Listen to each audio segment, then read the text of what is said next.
So for my next non-binary but human question that has come up, how do you know you're non-binary? Now, let me take a second to explain something else that not all of you will know about me. I've got a heart arrhythmia. It was years and years ago now that I started noticing something wasn't feeling quite right. And I just tried to put up with it, ignore it, carry on with it, hope it would go away. But after a while and some nagging off my husband, I agreed to get it investigated. And I went to the GP, and after they sent me to a specialist, wired me up for a few days and did all sorts of other tests, they diagnosed me with a heart arrhythmia. Now, that heart arrhythmia at the time sometimes didn't bother me at all, but there were some situations, like if I exerted myself and gone for a long run, where I would really struggle with it for a period of time after it.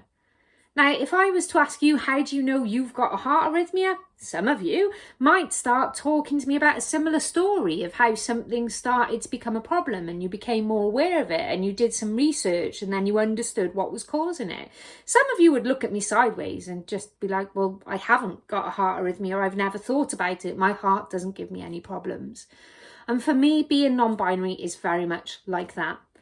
You know, it starts off as just a feeling that something doesn't quite fit, that you're out of place, out of sync with lots of the expectations of society and the way that it works.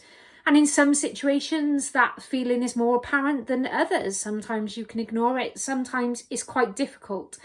And I think as life goes on, you start to learn and grow, not just about yourself, but about the options that are out there to define yourself in a way that feels comfortable and matches and works with you.